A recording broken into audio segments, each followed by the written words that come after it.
మీ ఎలాంటి వ్యాపార ప్రకటనలకైనా వెంటనే మా ఛానల్ సంప్రదించండి. ప్రస్తుతం మనతో పాటు ప్రముఖ ఆధ్యాత్మికవేత్త వేదిక్ ఆస్ట్రాలజర్ కోనుగుంట్ల సురేష్ బాబు గారు ఉన్నారు. డిసెంబర్ మాసం విశేషంగా సింహరాశి వారి పరిస్థితి ఎలా ఉండబోతుందో గురువుగారిని అడిగి తెలుసుకుందాం.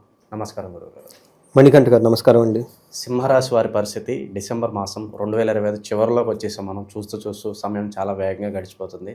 ఎటువంటి పరిస్థితి ఉండబోతుంది? మంచి అదృష్టాలు ఏమైనా వరించబోతున్నాయా, లేదంటే ఇబ్బందికర పరిస్థితులు ఉంటాయి? ఓవరాల్గా ఎటువంటి జాగ్రత్తలు తీసుకోవాలి? సో సింహరాశి అండి, ఈ రాశికి పేరు సింహం. ఓకే, నేను చెప్పిందే వేద శివగామి, నా మాటకి ఎదురు లేదన్నట్లుంటారు. కాల్స్ నాది మకర రాశి. మకరం నుంచి సింహం 8th ప్లేస్లో ఉంటారు. షష్టాష్టకాలు అంటారు. అంటే నా మైండ్లీ క్లయింట్స్ మైండ్ మ్యాచ్ అవ్వ అనమాట. ఒక్కోసారి వాళ్ళు మొహమాట లేకుండా అడిగేస్తుంటారు, ఏ బా ఇలా అడుగుతున్నారు అనుకుంటాను అనమాట. కొన్నిసార్లు నేను కూడా మొహమాట లేకుండా చెప్పేస్తుంటాను వాళ్ళకి. ఎక్కువ మంది తెలిసిన వాళ్ళు ఉన్నారండి, బాగా ఫ్రెండ్స్ వాళ్ళంతా. కొంతమంది క్లయింట్స్ బాగా ఎప్పటి నుంచో ఉన్న క్లయింట్స్ ఉన్నారు, ఎన్ఆర్ఐ క్లయింట్స్ ఉన్నారు, బాగా క్లోజ్గా మాట్లాడుతూ ఉంటారు ఈ రాశి వాళ్ళు. సో ఈ రాశి వాళ్ళకి మనకు ఎప్పుడు చెప్పుకుంటే వాళ్ళకి అష్టమ శని నడుస్తూ ఉందండి. దీంతో జాబ్లో ఉన్న వాళ్ళు ఇబ్బంది పడుతూ ఉన్నారు. చాలామంది జాబులు మూవ్ అవుతూ ఉన్నారు. కొంతమంది ఈ రాశితో పాటు మీనరాశి వాళ్ళు చాలామంది ఉన్నారండి నాకు కనెక్ట్ అయిన వాళ్ళు. తర్వాత వీళ్ళు భార్య వచ్చేటప్పటికి మీనరాశి, భర్త వచ్చేటప్పుడు సింహరాశి, అంటే వయసు వరుస ఇట్లా ఉన్న వాళ్ళంతా ఎక్కువ ఉన్నారు. ఇంతేకాకుండా ఈ రాశితో పాటు ఆ ఇంట్లో ధనుసు రాశి వాళ్ళు ఉన్న, మేషరాశి వాళ్ళు ఉన్న, కుంభరాశి వాళ్ళు ఉన్న, మీనరాశి వాళ్ళు ఉన్న ఇంకా ప్రాబ్లం అధికమవుతూ ఉంటుంది అనమాట. సో చాలామంది కాల్స్ ఆల్రెడీ వచ్చేస్తూ ఉన్నారు. ఏమన్నా ఇప్పటిదాకా బిజినెస్ బాగుంది, డల్ అయిపోయింది, ఇప్పటిదాకా భార్యాభర్తలు బాగున్నాము, అనవసరంగా మధ్య మూడో వ్యక్తి వచ్చేసి డిస్టర్బెన్స్ క్రియేట్ చేస్తూ ఉన్నారు. తర్వాత ఇప్పటిదాకా నేను కింగ్ మేకర్ అండి, ఎంతో కష్టపడి యూఎస్ వచ్చాను, జాబ్ చేశాను, మిడ్ లెవెల్ మేనేజరు, కానీ ఇప్పుడు సడన్గా ప్రాబ్లమ్స్ అవుతుంది. ఉన్నటువంటి ఒక డిపార్ట్మెంట్ ఇంకో డిపార్ట్మెంట్ మార్చేసేసారు. ఇలా ఇబ్బందులు ఎక్కువగా ఉన్నవాళ్ళు ఉన్నారండి. నేనేం చెప్తానంటే, భార్యాభర్తలు నా దగ్గరికి ఇద్దరికి కౌన్సిలింగ్ వచ్చిన వాళ్ళు అంటే ఇద్దరు, ఒకసారి హస్బెండ్ వస్తాడు కౌన్సిలింగ్కి, లేదండి నేను మీ మిస్సెస్తో కూడా మాట్లాడాలి, నేను అయిపోయిన తర్వాత ఇమీడియట్లో వాళ్ళతో కూడా మాట్లాడతాను, వాళ్ళ అపాయింట్మెంట్ ఏం తీసుకోవాలి, అఫీషియల్గా మాట్లాడతాను, నాకు కావాలని చెప్పి మాట్లాడతాను. ఎందుకంటే ఈ రాశి వాళ్ళకి ఇంట్లో ప్రాబ్లమ్స్ ఉన్నప్పుడు వాళ్ళు ఏమనుకుంటారంటే, భర్త ఏదైనా ప్రాబ్లం చేస్తే మా భర్త వాడు మంచి కాదు, లేదంటే నేను చాలా మంచి, మా భార్య మంచిది కాదు, ప్రాబ్లమ్స్ అన్నీ హస్బెండ్ వల్ల లేకుంటే వైఫ్ వల్ల వస్తున్నాయి, ఇది వీళ్ళ మీద ఎక్కువ ఉంటుందన్నమాట ఈ ఫీలింగ్. ఇలాంటి ఇంతకాలం నేను భరాయించాను, ఇంకేంటి ఇది సహజంగా ఉంటుందన్నమాట. నేనేం చెప్తానంటే, మీకు ఎవరికైతే ఈ సింహరాశి వాళ్ళు ఉన్నారో, ఇది ఎదుటి వ్యక్తి మీ హస్బెండ్ కానివ్వండి, లేదంటే వైఫ్ కానివ్వండి, they are just triggering point. So Shani మిమ్మల్ని వాళ్ళ వెనక గ్రేట్ మాస్టర్ ఉన్నారన్నమాట. ఎవరంటే శని భగవాన్. ఈయన శని చర అంటారన్నమాట. ఈ శని వాళ్ళ వెనక ఉండి మీ హస్బెండ్ ద్వారా ట్రిగ్గర్ చేసి మిమ్మల్ని ఇబ్బంది పెడుతుంది తప్ప, నిజంగా కావాలంటే మీ హస్బెండ్ ఇది జస్ట్ ఏ పర్ఫెక్ట్, ఆయన గ్రహాలు చెప్పినట్లు ఆడుతూ ఉన్నారు. ఈ విషయాన్ని మీరు గమనించుకోవాలి. చిన్నవి ఉంటాయి ఖచ్చితంగా, రిలేషన్షిప్స్ ఈ టైంలో వస్తాయి. కొంచెం ఫ్రెండ్స్ అటు ఇటు తిరగచ్చు, వెళ్ళొచ్చు, దాన్ని ఉంటుంది మిస్టేక్, నేను కాదను.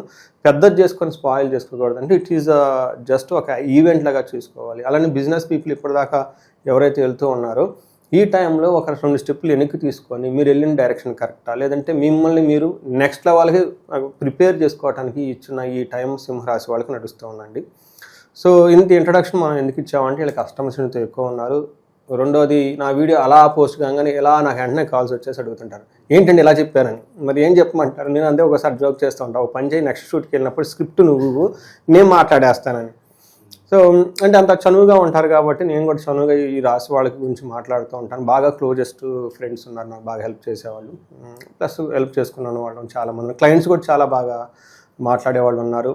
వాళ్ళ యొక్క ఇప్పటిదాకా జరిగిన రియల్ లైఫ్ కేసులు ప్లస్ మన జ్యోతిష శాస్త్రం మహర్షులు ఇచ్చిన జ్ఞానం, ఆ రెండింటిని కంబైన్ చేసి ఈ రాశి వాళ్ళ గురించి ఇలా మాట్లాడుతున్నాం. రెండోది, ఈ రాశి వాళ్ళకి మీరు చెప్పినట్లుగా డిసెంబర్ మంత్ చూసుకుంటే, ఇది మనకి ఎండ్ ఆఫ్ ది ఒక 2025 ఒక గోల్డెన్ ఇయర్ అని మనం చెప్పుకోవాలి. ఈ ఇయర్లో వీళ్ళు కొంచెం ఇబ్బందులు పడ్డారు. అయితే ఇది లాస్ట్ మంత్ మనకి డిసెంబర్. ఇందులో 2 ముఖ్యము. ఒకటి ఇయర్కే లాస్ట్, రెండోది వచ్చేటప్పటికి మనకి డిసెంబర్ 15 నుంచి ధనుర్మాసం స్టార్ట్ అయిపోతుంది. మనకి వెరీ ఇంట్రెస్టింగ్ తెలుగు వాళ్ళకి ఏంటంటే, చైత్రం, వైశాఖం, జ్యేష్టం, ఆషాఢం, ఇప్పటిదాకా కార్తీక మాసం, సడన్గా ఉన్నటువంటి ధనుర్మాసం వేస్తాం. ఇదేంటి ధనుర్మాసం, ఇది మనకి లిస్టులో లేదు కదా అంటే, సూర్యమానం ప్రకారం షిఫ్ట్ అయిపోతాం హోల్ ఫోకస్ అంతా. విలేజెస్లో వచ్చేటప్పుడు సంక్రాంతికి ముగ్గులు పోటీలు ఇవన్నీ చేసుకుంటారు, పిల్లలపై ఎగ్జామ్స్ ప్రిపరేషన్స్, వెకేషన్స్కి వెళ్ళిపోతూ ఉంటారు ఈ టైంలో. సో ఎవరికైతే డౌన్ టైం అని ఉంటుంది, మనకి సాఫ్ట్వేర్లు very popular, last 15 days of year ఎండ్లో వాళ్ళకి వెకేషన్స్కి వెళ్ళమంటారు. ఈవెన్ హెచ్ఆర్లు కూడాను ఫోన్లు చేసి ఎంప్లాయీస్కి అడుగుతూ ఉంటారు, లీవ్ బ్యాలెన్స్లో ఉన్నాయి లేదంటే లీవ్ పెండింగ్లో ఉన్నాయి, ఎప్పుడు వాడుకుంటున్నారు, షెడ్యూల్స్ ఇస్తారు, ఇవంతా చెప్పేసి they encourage them to go out అండి. మనకి వెస్ట్రన్లో ఒక ఇది ఉంటుంది, డిసెంబర్ మంత్లో గొడవలు ఎక్కువ అవుతాయంట, అందుకని చెప్పేసి గొడవలు పడకుండా బాబులు అని చెప్పేసి అందరికి వెకేషన్కి పంపించేస్తారు. భార్య మొత్తం మరి గొడవలు కూడా అవుతాయంట ఈ టైంలో. సో అలా మనకి అందుకని చెప్పేసి ఈ టైంలో ఆధ్యాత్మికంగా పెట్టేశారు, ముగ్గులు వేసుకోండి ఇలా ఆధ్యాత్మికంగా ఉండండి. సో ఈ టైంలో మనకి సింహరాశి వాళ్ళకి లక్ ఏమంటే ఎలాంటి పెద్ద ప్రాబ్లమ్స్ అయితే లేవు. ఏదైనా చిన్న చిన్న ప్రాబ్లమ్స్ ఉంటే అవి వాళ్ళ ఓన్ మిస్టేక్స్ చేయటం వల్ల ప్రాబ్లమ్స్గా క్రియేట్ అవ్వచ్చు. కాబట్టి ఓవరాల్గా ప్లానెటరీ పొజిషన్స్ ఏ విధంగా ఉన్నా కానీ వీళ్ళని పెద్ద ఇబ్బంది పెట్టే పరిస్థితి అయితే ఏమీ లేదు. సో తెలిసిన వాళ్ళు ఎవరి నుండి మీకు హ్యాపీగా ఉండండి, పెద్ద ఇబ్బంది పెట్టి మళ్ళీ నా ఫోన్ చేయకండి. సో సింహరాశి వాళ్ళు కనుక చూసుకుంటే మఖా 1, 2, 3, 4 పాదాలు, పుబ్బ 1, 2, 3, 4 పాదాలు, ఉత్తర ఫస్ట్ పాదం అంతా ఇందులో ఉంటారు. పేరు బలం చాలా ఎక్కువ పేర్లు మనకి తెలుగు రాష్ట్రాల్లో ఉన్న వాళ్ళంతా ఇందులోనే ఉంటారు. మా, మీ, ము, మే, మో, టా, టీ, టు, టే అంతా, మాధవి, చాలా పేర్లు ఉంటాయండి ఇందులో. మీనా చాలా పాపులర్ పేర్ల వాళ్ళంతా ఇందులో సింహరాశిలో ఉంటారు. అయితే సింహరాశి వాళ్ళకి 5 గ్రహాల యొక్క ప్రభావం వీళ్ళ మీద ఉండబోతుంది. గురువు దగ్గర నుంచి సూర్యుడు, కుజుడు, బుధుడు, శుక్రుడు 5 గ్రహాలు యొక్క ప్రభావం వీళ్ళ మీద ఉండబోతుంది. ఇందులో ఎక్కువ గ్రహాలు ఉన్న పొజిషన్ వీళ్ళకి అనుకూలంగా లేవు. కాకపోతే విపరీత వేద అన్న కొన్ని కాన్సెప్ట్ల ద్వారా పెద్దగా ఇబ్బంది పెట్టిన గ్రహాలు ఇవి వీళ్ళని ఇబ్బంది పెట్టకుండా ఏమంటారంటే ఒక నార్మల్గా ఉండే అవకాశం ఎక్కువగా ఉంటుంది. మనం చూసుకుంటే వీళ్ళకి గురువు 11వ స్థానంలోని ధన ప్రవాహం చక్కగా ఉంటుంది, ప్రాబ్లం అయితే ఏముండదు. లాస్ట్ కపుల్ ఆఫ్ మంత్స్ ఎవరైతే ధనానికి ఇబ్బంది పడ్డారో బట్ ఈ మంత్లో ధనానికి అయితే ఇబ్బంది పడ్డారో బాగుంటారు. తర్వాత జనరల్గా ఇప్పటిదాకా వాళ్ళు ఏదైనా విషయంలో బాధపడుతుంటే ఆ బాధల నుంచి విముక్తి వస్తుంది. తర్వాత ధనం ఇప్పటిదాకా అనవసరంగా ఖర్చు అయిపోతుంటే ధనం ఖర్చు కాకుండా నిలబడి ఉంటుంది. ధనం ఎక్కువగా వచ్చే అవకాశం కూడా ఎక్కువగా ఉంటుంది. ఈ టైంలో ఫ్రెండ్స్ తోటి చక్కగా ఆల్రౌండ్ ప్రాస్పెరిటీగా ఉండే అవకాశం చాలా ఎక్కువగా ఉంటుంది. అంటే సింహరాశి వాళ్ళకి ఒక రకంగా చెప్పాలంటే చాలా బెస్ట్గా ఉండే మంత్ అని మనం చెప్పాలి. హోల్ ఇయర్లో కూడా ఇది ఒక బెస్ట్ మంత్. అన్ని మంత్లో కంపేర్ చేసుకుంటే ఈ మంత్ బెస్ట్గా ఉండే అవకాశం ఎక్కువగా ఉంటుంది. సూర్యుడి వల్ల వీళ్ళకి కొంచెం డెసిషన్ తీసుకునే కెపాసిటీ తక్కువగా ఉంటుంది. బుద్ధి చాంచల్యం అంటారు, అంటే మైండ్ ఫ్లక్చువేషన్స్గా ఉంటుంది. తర్వాత దేహాలాసే మనస్తాపం. సో శారీరకంగా కొంచెం టైర్డ్నెస్ అయిపోయేసి ఇబ్బందికి గుడే అవకాశం ఎక్కువ ఉంటుంది. కానీ ధన ప్రవాహం చాలా బాగుంటుందండి. ఇది మనకి కుజుడు ఏం చేస్తున్నాడు, సేమ్ ఎలానే సూర్యుడు ఉన్నాడో అలానే కుజుడు కూడా ఉన్నాడు. వీళ్ళకి దేహ జాడ్యం, సంతాపం, కాలతిక్రమణ భోజనం, దురితం కర్మలాభచ్చ అని చెప్తారు. అంటే ఈ టైంలో టయానికి భోజనం చేయకుండా ఇబ్బందులు పడటం అవకాశం ఎక్కువ. చిన్న చిన్న ప్రాబ్లమ్స్ తప్ప పెద్ద పెద్ద ప్రాబ్లమ్స్ అయితే ఈ రాశి వాళ్ళకి ఏమీ లేవండి. ఏదైనా కనుక పని చేస్తే పెద్ద లాభం అయితే ఏముండదు. చెడు ఆలోచనలు వచ్చే అవకాశం ఎక్కువగా ఉంటుంది, వచ్చేద్దామని. బట్ ఎక్కడ వృధాగా డబ్బులు విపరీతంగా ఖర్చు పెట్టే అవకాశం ఉంటుంది. నేను బిగినింగ్లో కూడా చెప్పాను, ఈ రాశి వాళ్ళకి ప్లానెట్స్ అయితే పెద్ద ఇబ్బంది పెట్టదు. ఒకటే వాళ్ళకి ఇంట్యూషను లేదంటే ఇంపల్సివ్ బయింగ్ అంటారు ఇంగ్లీష్లో. అదేమంటారు, అవసరం లేకుండా డబ్బులు ఖర్చు వేసుకుంటూ ఉంటారు. ఇట్లాంటి మిస్టేక్లు ఎక్కువ చేస్తుంటారు. కొన్న తర్వాత అయ్యో అనవసరంగా కొన్నామే, లేదంటే అనవసరంగా ఎవరికో డబ్బులు ఇచ్చేసి ప్రాపర్టీ ఏదో తీసుకుందాం అనుకుంటారు, అయ్యో అనవసరంగా ఇచ్చామే, ఇది ఇచ్చిన తర్వాత ఇంకొక బెస్ట్ ఆఫర్ రావటం, ఆపర్చునిటీ రావటం, ఇలాంటి చిన్న చిన్న మిస్టేకులు చేసే అవకాశం ఎక్కువగా ఉంది. కొంచెం 1-2 సార్లు ఆలోచించుకుని డెసిషన్ తీసుకుంటే చాలా మంచిది. శుక్రుడు తీసుకున్నారనుకోండి, అగైన్ వీళ్ళకి 4th హౌస్లో ఉండి సుఖస్థానం, అంటే భార్యాభర్తల మధ్య అన్యోన్యంగా ఉండటం కానివ్వండి, ఇంటికి సంబంధించిన వ్యవహారాలు కానివ్వండి, వాహనం కొనుక్కోవటం, కార్లు కొనుక్కోవటం, ఇలాంటి చాలా ఫేవరబుల్గా అయిన ఒక బెస్ట్ టైంలో ఉన్నారు. మనకి శుక్రుడు 4వ ఇంట్లో ఉంటే మహర్షులు ఏం చెప్తారంటే స్వబుద్ధి, బంధు సన్మానం, స్త్రీ సంభాషణ సంభ్రమ, పుత్ర మిత్ర కళాత్రాది విద్యాగోష్ఠు శుభే భృగునందనే అని చెప్తారు. సుఖే భృగునందనే, సుఖే అంటే 4వ స్థానంలో భృగునందనే శుక్రుడు ఉంటే ఏమవుతుందంట, తన బుద్ధి ప్రకారం నడుచుకుంటూ ఉంటారు అనమాట. ఓన్ డెసిషన్ తీసుకోవటము, బంధువులతో సన్మానంగా ఉండటం, స్త్రీలతో చక్కగా మాట్లాడటానికి ఆసక్తి చూపటం, పుత్రులతోటి, బంధువులతోటి అందరితో సరదాగా ఉండి ఒక హై ఇంటలెక్చువల్ టాక్, ఒక డిగ్నిఫైడ్గా మాట్లాడే అవకాశం చాలా ఎక్కువగా ఉంటుంది. తర్వాత అఫీషియల్గా మ్యాటర్స్లో కూడా చాలా గెయిన్ ఉంటుంది, చాలా చక్కగా ఉంటుందని మనం చెప్పుకోవచ్చు అనమాట. సో ఈ ప్రకారంగా మనకి ఏ గ్రహాలు చూసుకున్నా పెద్దగా ఇబ్బంది పెట్టేవి కూడా ఏమీ లేదు. ఒక బెస్ట్ మంత్ ఇది మనం అని చెప్పుకోవచ్చు ఈ సింహరాశి వాళ్ళకి. సార్, లవ్ అండ్ ఎఫెక్షన్స్ పరంగా ఎలా ఉంటుంది, అంటే ఫ్యామిలీ పరంగా గతంలో ఏదైనా డిస్టర్బెన్సెస్ వస్తే అన్ని క్లియర్ అయిపోయే అవకాశం కనిపిస్తుంది? సో లవ్ రొమాన్స్ విషయంలో కొంచెం మానసికంగా ఆందోళన గురే అవకాశం ఎక్కువగా ఉంటుంది. ఎందుకంటే సూర్యుడు 5th హౌస్లో ఉన్నాడు. సూర్యుడికి 5th హౌస్లో ఉండటం వల్ల అది మంచి పొజిషన్ కాదని మనకు చెప్తారు లవ్ మ్యాటర్స్లో పర్టికులర్గా. ఇక విశేషంగా ఈ రాశిలో ఏ నక్షత్రాలు ఉంటాయి, వాళ్ళకి ఎలా ఉంటుంది? సో ఇందులో మనం నక్షత్ర ప్రకారం చూసుకున్నాం అనుకోండి, మఖ, పుబ్బ, ఉత్తర నక్షత్రాలు అంటారు. సో మఖా నక్షత్రం వాళ్ళకి నక్షత్రం ప్రకారం వాళ్ళకి జయం ప్రధానంగా ఉంది, ధన ప్రాప్తి వస్తుంది, విశేష విజయం, ఏది చేసినా విజయం ఉంటుంది. సో ఒకటే ఒక విషయం ప్రాబ్లం, వీళ్ళకి బంధించబడినట్లు ఉంటారు, భయం కలిపే పరిస్థితులు ఉంటాయి. నెక్స్ట్ పుబ్బ నక్షత్రం వాళ్ళకి జయం కలుగుతుంది, విశేష జయం ఉంటుంది, అయితే వీళ్ళకి కూడాను భయము, బంధనము ఉంటుంది. నెక్స్ట్ ఉత్తర ఫాల్గు నక్షత్రం వాళ్ళకి వీళ్ళకి ఈ మాసం అంతా జయప్రదంగా ఉంటుంది, విశేషమైన ధనలాభం ఉంటుంది, అమితమైన ధనలాభం ఉంటుంది. అంటే ఈ నక్షత్రం వాళ్ళు చాలా జాగ్రత్తగా ఉండండి. ధనం వచ్చే అవకాశం ఎక్కువ ఉంది అంటున్నారు. ఇన్ కేసు ధనం కనుక రాలేదు అంటే నాకు వెంటనే ఫోన్ చేయండి, చూద్దాం ఎందుకు రాలేదో చూద్దాం.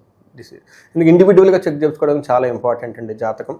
తర్వాత వీళ్ళకి కలహము, గొడవలయ్యే అవకాశం ఎక్కువగా చూపిస్తుంటుంది, బంధించబడినటువంటి పరిస్థితి ఉంటుందండి. సో ఇది నక్షత్రం వారీగా మనం చెప్పుకోవచ్చు అనమాట. సో అంతేకాకుండా మఖా నక్షత్రం వాళ్ళకి బుద్ధి నాశనం, రాంగ్ డెసిషన్ తీసుకుంటారు. నేను మొదటి నుంచి చెప్తూనే ఉన్నా, అవసరం లేకపోయినా కానీ ముందు తీసేద్దాం అన్నట్లుంటారు. అలానే పుబ్బా నక్షత్రం వాళ్ళు కూడా బుద్ధి నాశనం, అంటే టయానికి ఇంటలెక్ట్ సరిగా పనిచేయక ఏదేదో చేసేస్తారనమాట. కొంచెం కేర్ఫుల్గా ఉండాలి. అగైన్ ఉత్తర నక్షత్రం వాళ్ళకి పశు నాశనం కూడా చూపిస్తుంటుంది. ఎవరికైనా ఇక్కడ పశు అంటే వ్యవసాయం చేసే వాళ్ళకి పశువులు, అగ్రికల్చర్ రిలేటెడ్ ఉంటుంది. బట్ అది లేని వాళ్ళకి ఏంటంటే మనకున్న కార్లు కానివ్వండి, సపోర్ట్ ఇచ్చే వాళ్ళకి ఏమంటారు కార్లు, ఇలాంటి వాటి విషయంలో కూడా ఇబ్బంది పడే అవకాశం ఎక్కువగా ఉంటుంది. బట్ ఓవరాల్గా చూసుకుంటే పెద్ద మఖా నక్షత్రం వాళ్ళకి కొంచెం బాడీ హీట్ చేసే అవకాశం ఎక్కువగా ఉంటుంది. అగైన్ ఉత్తర వాళ్ళకు కూడాను బాడీ హీట్ అయ్యేసి కొంచెం సూర్యుడు గ్రహం యొక్క ప్రభావం చేత కొంచెం ఓవర్ హీట్ అయ్యి ఓవర్ ఆర్గ్యుమెంట్. శత్రువుల పర్సెంట్ గురుగారు వారి నుంచి ఏమైనా ఇబ్బందులు ఉండే అవకాశం? సో ఈ మంత్లో వీళ్ళకి పెద్ద ఇబ్బందులు అయితే ఎక్కడ ఏది లేదండి. వీళ్ళు ఇలా రాంగ్ డెసిషన్ తీసుకోవటం తప్ప ఒక నార్మల్గా వెళ్ళిపోయేది. ఓకే. సో 2026 సంబంధించి ఇప్పుడు ఇయర్ ఎండ్ వచ్చేసింది కాబట్టి కొంతమంది ప్రణాళికలు చేసుకుంటూ ఉంటారు, long term goals. So next year నేను ఇది చేయాలి, ఈ విధంగా నడుచుకోవాలి, అభివృద్ధిలో చెందాలంటే. సో అలాంటి లాంగ్ టర్మ్ గోల్స్ వీళ్ళు సెట్ చేసుకోవచ్చు అంటారు. మనం నెక్స్ట్ వీడియో ఒకటి రిలీజ్ చేద్దామండి 2025లో మేజర్ చేంజెస్ ఎలా ఉంది ఏంటనేది. బట్ ఎనివే వీళ్ళకి ఏలినాటి యొక్క శని ప్రభావంతో ఉండటం, ఆ యొక్క ప్రభావం వీళ్ళకి ఆల్మోస్ట్ ఇంకొక 1.5 year ఈజీగా ఉంటుంది. కొంతమంది ఇండివిజువల్ జాతకాన్ని బట్టి ముందు ఇబ్బంది పడతారు, తర్వాత కొంత ఇబ్బంది పడతారు. బట్ నెక్స్ట్ ఇయర్ ఈజ్ కొంచెం ఛాలెంజింగ్ ఇయరే. ఎందుకంటే ఈ సంవత్సరం వీళ్ళకి గురువు సపోర్ట్ ఇచ్చాడు చాలా 6 months దాకా. నెక్స్ట్ గురువు సపోర్ట్ ఇవ్వరు, శని కూడా సపోర్ట్ ఇవ్వరు, కొంచెం ఇబ్బందులు పడే అవకాశం ఎక్కువగా ఉంటుంది. ఒక స్టెప్ బ్యాక్ తీసుకోవాల్సిన టైం అని నేను ఎప్పుడూ చెప్తుంటాను. అది ఊత పదం అనుకోండి ఎవరనుకున్నా.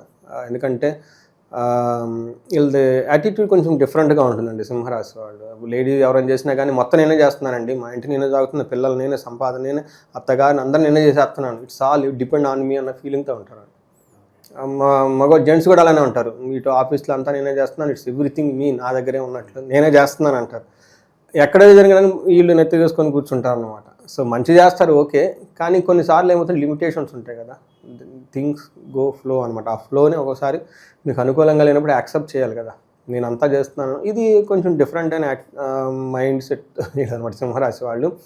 సో ఈ టైంలో కొన్నిసార్లు పని అవ్వకపోతే 1-2 స్టెప్పులు బ్యాక్ తీసుకొని తప్పేం లేదు, కొంచెం సరెండర్ డివైన్కి అయితే తప్పేం లేదు. ఏదైనా పని అనుకూలంగా జరగకపోతే దాన్ని మీరు టూ మచ్గా తీసుకొని దాన్ని పర్సనల్గా తీసేసుకోవద్దు. ఇట్స్ అవ్వలేదు అంతే, వెనక్కి తీసుకోండి అంతే. ఇంకా విశేష ఫలితాలు వీళ్ళు సొంతం అవ్వాలంటే ఎటువంటి పరిహారాలు దైవారాధనలు ఉంటే బాగుంటుంది? సో వీళ్ళకి మెయిన్ ఫస్ట్ బేసిక్ ఏంటంటే వీళ్ళకి శని యొక్క ప్రభావం ఎక్కువగా ఉంది కాబట్టి వీళ్ళకి శని పిప్పలాద స్తోత్రం చాలా సింపుల్ స్తోత్రం అండి, అది పెద్దది ఇదేం కాదు. ఆ తర్వాత శని తైలాభిషేకం చేసుకోవటం, శనికి సంబంధించిన విశేష శాంతులు చేయించుకోవడం చాలా బాగుంటుంది. ఈ టైంలో ఓవరాల్గా బాగుంటుంది. నేనేం చెప్తానంటే శనికి సంపూర్ణమైన శాంతి పూజలు ఒకసారి చేయించుకోండి.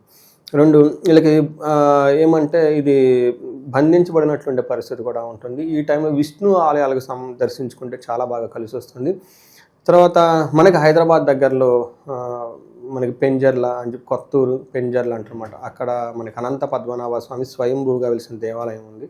అక్కడ టైం స్పెండ్ చేయండి ఎవరికైనా ఈ రాశి వాళ్ళు ఉంటే, వెళ్ళిపోయేసి ఒక 1/2 hour అక్కడ మెడిటేషన్ అలా స్పెండ్ చేసుకుంటే మీకు మైండ్ క్లారిటీ వస్తుంది. ఎందుకంటే అక్కడ అనంత పద్మనాభ స్వామి ఎక్కడైతే బంధించబడ్డామో when you dissolve in the infinity blooms up అని చెప్పేసి అనంతమైన ఆలోచనలు వచ్చేస్తాయి అనమాట. అక్కడ మహాలక్ష్మి అమ్మవారు కూడా ఉన్నారు. ఎవరైనా రియల్ ఎస్టేట్ వాళ్ళు ఉన్నా, ఈ రాశి వాళ్ళు ఎక్కడ ఉన్నా దగ్గరే కదండి, ఎంతో పెద్ద దూరం కూడా కాదు, కార్లో వెళ్ళిపోతే 1/2 hourలో వెళ్ళిపోతారు. కొన్ని టైం స్పెండ్ చేసి అక్కడ బాగుంటుంది. విష్ణు ఆలయాలు ఎక్కువగా దర్శించుకోండి. ఇవన్నీ చేస్తే బాగుంటుంది. బట్ ఎవరికైనా భార్యాభర్తల మధ్య విపరీతమైన గొడవలు ఉంటే వీళ్ళకి విశ్వావసు గంధర్వరాజ హోమం చేయించుకోండి, చాలా బాగుంటుంది. ధనానికి ఇబ్బందులు పడుతుంటే స్వర్ణలక్ష్మి విశేష హోమం చేయించుకోవాలి. చాలా రకాలైన పాశుపతాలు ఉన్నాయండి. చక్కగా వీళ్ళకి శని సంపూర్ణ శాంతులతో పాటు మన్యు పాశుపత అభిషేకం చేయించుకున్నా కానీ చాలా బాగా కలిసి వస్తుంది. సాఫ్ట్వేర్లు ఎవరైనా ఎంఎస్ చేసి అక్కడ యుఎస్లో ఉండి సరిగ్గా జాబులు రాకుండా చాలామంది ఇబ్బందులు పడుతూ ఉన్నారు. చాలామంది కన్సల్ట్ అవుతూ ఉన్నారు.